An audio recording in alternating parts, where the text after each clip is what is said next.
I had this whole plan with the suitcases, and now I'm just thinking of the people who are fleeing and packing all that they can into a bag in their car. And it makes me feel helpless, this news.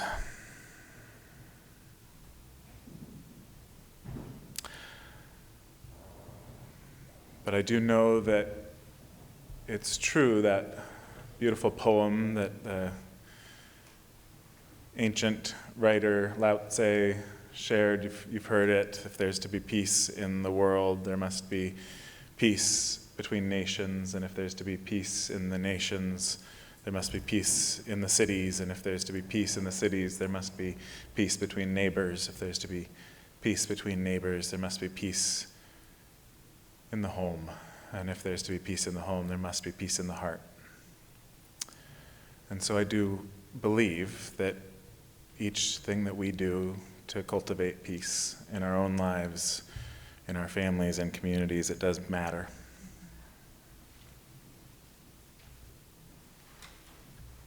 So I want to share a poem written by Lisa Cohen.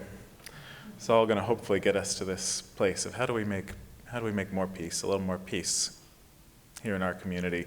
Lisa Cohen wrote a poem about 3.5 years ago, when I was first starting this developmental ministry with you, after I preached a sermon about nothing left at the door. I said, sometimes I think that we leave parts of ourselves at the door. We check parts of ourselves at the door in order to belong in a place, even a place like this, even here. We check some part of ourselves in order to fit in.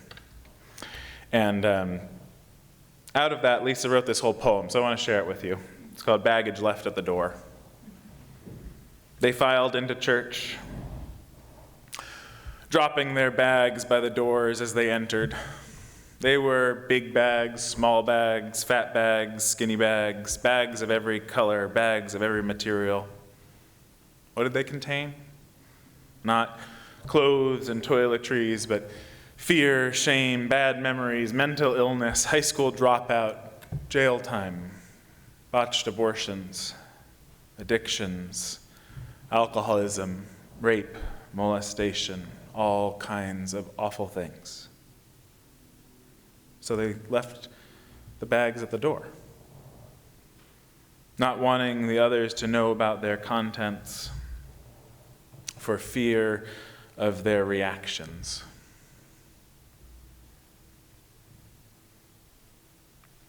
But soon, there were so many bags that they blocked the door. There was no room for any more people to enter. So the minister announced, "Please retrieve your bags. They are blocking the door." So one by one, they went out and retrieved their bags and placed them along the walls of the sanctuary. When all the bags had been brought inside, the door was clear. The remainder of the people entered. Then a strange thing happened. People began opening up their bags, talking about the contents, saying, "Will you look at this? Did you ever have anything happen like this happen to you? I had forgotten all about this. I wonder why I packed this away," and so on. People talked on and shared their experiences, and lo and behold, I always love that in a poem, lo and behold, soon the bags were empty and the contents had vanished into thin air. Eventually there was nothing more to say, and people went on with the business of the church.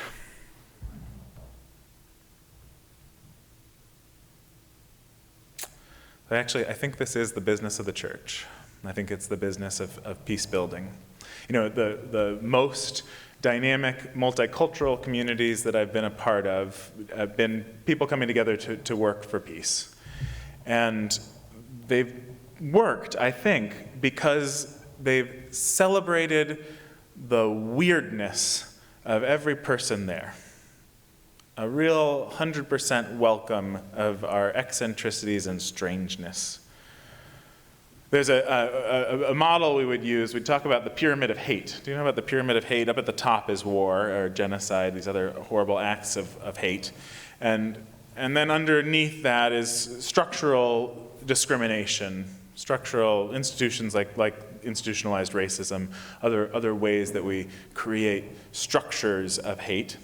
And underneath that is the prejudices that we are taught and grow into, the stereotypes and prejudices. And underneath that is actually ignorance and a lack of exposure. And so all of this builds up to war. You don't get war and genocide without these other layers. And so what we have to do if we're going to really get at that foundation, I mean, I'm sure glad for those diplomats and other folks who are working to stop war, to make it less severe. But if we're going to work on that pyramid of hate, we got to work on that foundation of ignorance and lack of exposure. What Audre Lorde said is that it's not actually our differences that divide us. It's our inability to accept, recognize, and celebrate those differences. Recognize, accept, and celebrate our differences. And I don't know about you, but for me, celebrating differences is actually kind of a high bar. That's not an easy ask.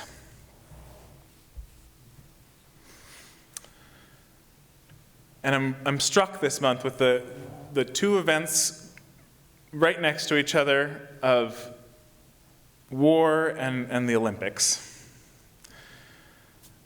I was watching, the thing that struck me most, I didn't watch much of the Olympics, but the thing that struck me most was actually the Mexican ice skater. Did anybody see him? It was Donovan Carrillo, the first ice skater to represent Mexico in the free skate segment. Never before had Mexico had representation there. And he was terrible.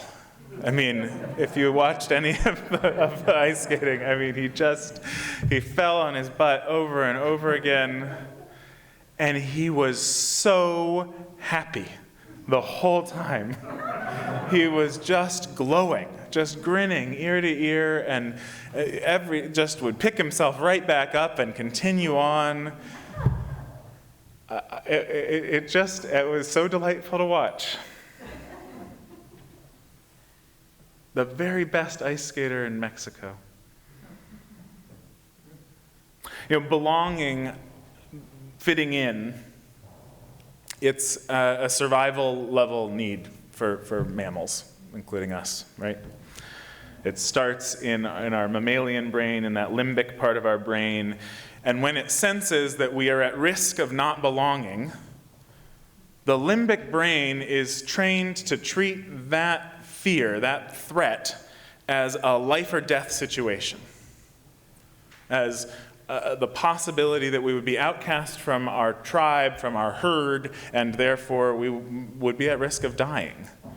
And so the mammalian brain, the limbic brain, triggers the reptilian brain, that fight, flight, freeze, instinctive responses. And so therefore we've learned from our very first moments that fitting in is a survival level necessity. It's why I listened to an interview with him, with Donovan Carrillo, and he talked about how to become an Olympic level ice skater in Mexico was not an easy thing. There is a culture, I'm not going to say too much about this, I don't think it's really my place, but there is a culture of machismo in Mexico that ice skating doesn't exactly live up to. It's not the sport that you choose if you want to fit in.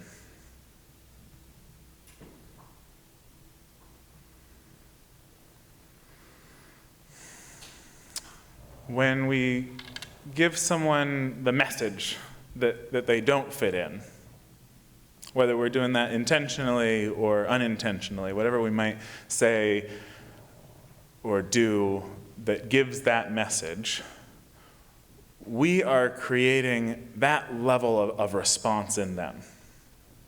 Right, so this happens in us. We have these fight, flight, freeze responses to not fitting in. And then if we create that experience for someone else, give them a message, you might not belong here, we can create that kind of reaction in them. So in that vein, I want to share a story.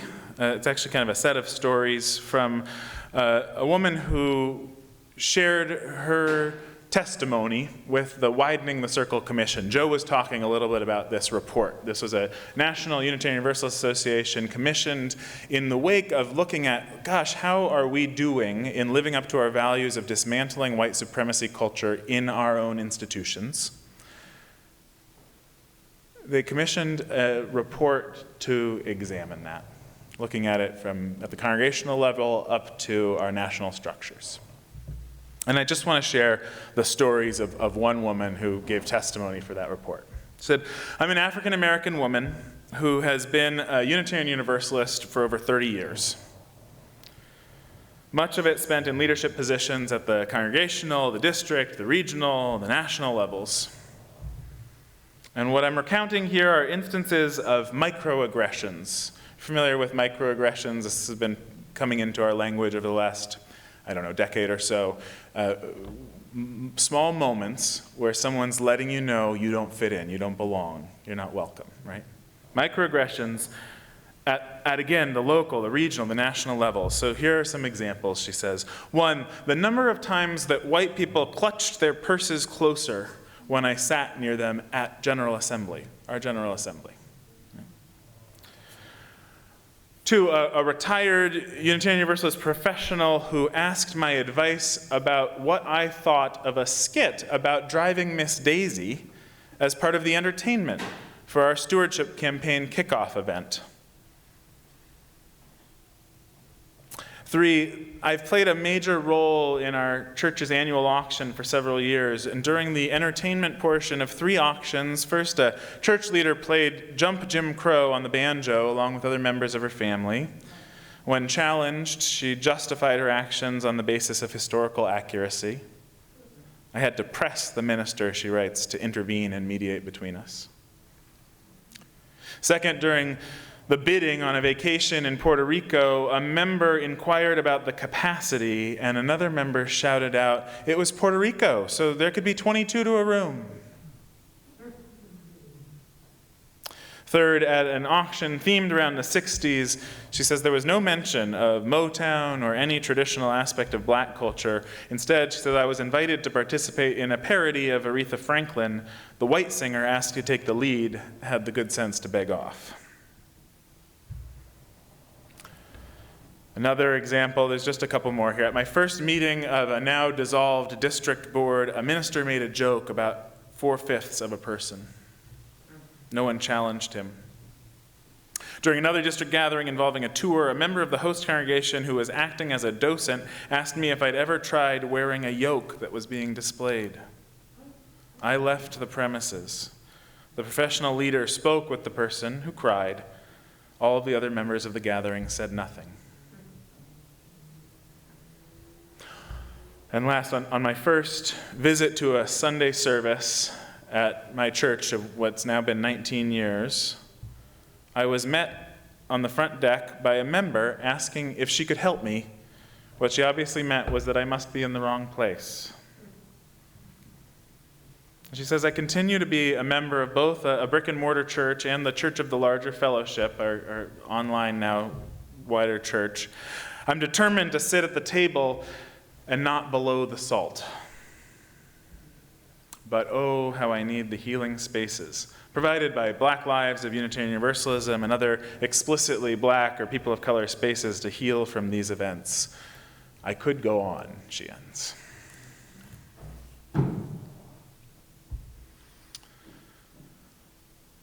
I think that we create these experiences by living out of our own fight, flight, freeze place. We are in our own ignorance, in our own discomfort.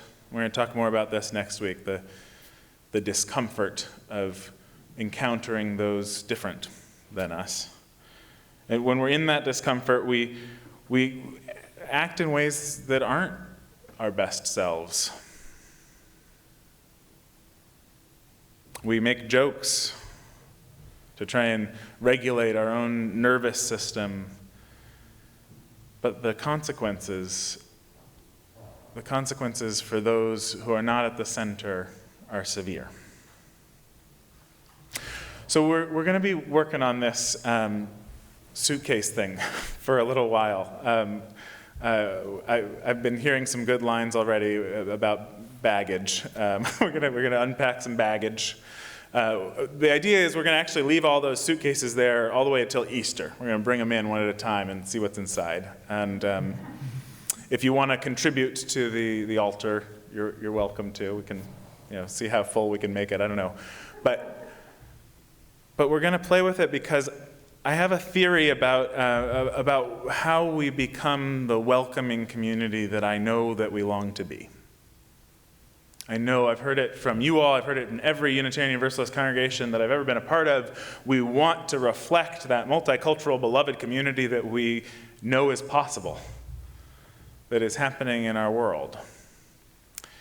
And my theory about how to get there is to welcome more parts of ourselves that we don't necessarily bring into the room yet.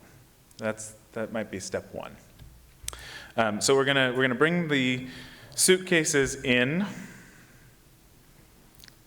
and then we're gonna become a community. We haven't had a membership committee for a while. I don't know if you know this. I'm not sure how long it's been now. We've been working on it. We've got a few people who are willing to be, and we're creating a welcoming team. But what I realized, we'll get that going. We'll get people who want to help welcome and help people find their way into membership if that's what they want to do here. But we need the entire congregation to be the welcoming team, bar none. Because one person who says one of these things to somebody who shows up here looking for community and lets them know that they don't fit in, they don't belong, that's all it takes, one person. And so every single one of us has to be the welcoming team if we're going to be the welcoming community that we want to be.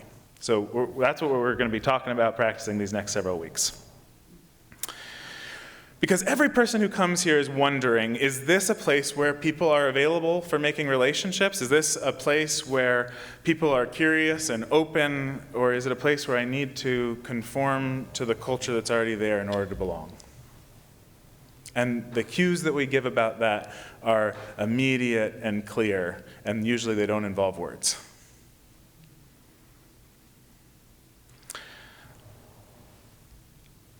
I'm gonna save most of this for next week. Some of you asked some questions, rightfully so, after my last sermon a couple weeks ago, wanting to know more about my bullshit that I was talking about. So I'm going to answer those. You want to know, examples and so on. But suffice to say, for now, it's about this same thing of belonging by hiding my own emotional reality, my own truth, whatever's going on in me, right? Agreeing with something I don't really agree with, just to keep that sense of co-regulation and belonging. So we'll get into that more. What I really want to bring this to is the way in which I think what we're doing, again, is about dismantling the culture of white supremacy, which, when we talk about that pyramid of hate, it's a significant building block. Because when we do these behaviors, when we do these hiding, these bullshitting, whatever it is to fit in and agree with something we don't really agree with, to create that sense of belonging that's only skin deep, what I think we're doing is continuing to prop up that white supremacy culture. We're doing it because white supremacy culture needs us to be good and innocent. That's part of what whiteness is about, being good and innocent, in fact, perfect if you can. And how can you be good and innocent if you're honest about the emotional reality of enjoying privilege that is dependent on the suffering and subjugation of people of color? Well, the only way to do that is you split your consciousness. You dissociate from the reality of what's happening and your feelings about it. And it was on vibrant display by one of my favorite people to hate, Tucker Carlson this week. Did you hear about this? Tucker Carlson talking about Ketanji Brown Jackson, who's going to be the first black woman on our Supreme Court. Hallelujah. Hallelujah. He said, let's say, talking about Joe Biden, let's say you don't really care about the country you lead. Let's say you wanted to, this is it, you wanted to humiliate and degrade it and undermine its ancient institutions. What would you do? Well, you might take the single most important appointed position in the entire government and announce in public that you're filling that position on the basis of appearance. Not on the basis of skill or wisdom or fealty to the founding documents of the United States, but on the basis of the way the person looks. That would send a very clear message that you don't like the country you run and you don't care about the institutions that its ancestors built.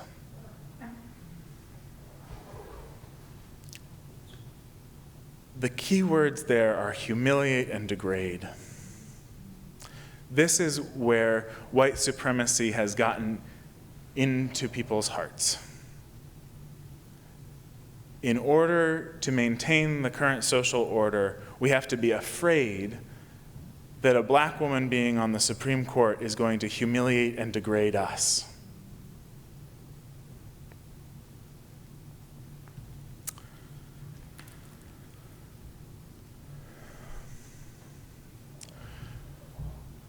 So instead, let's skate like the first Mexican ice skater ever to represent his country at the Olympics.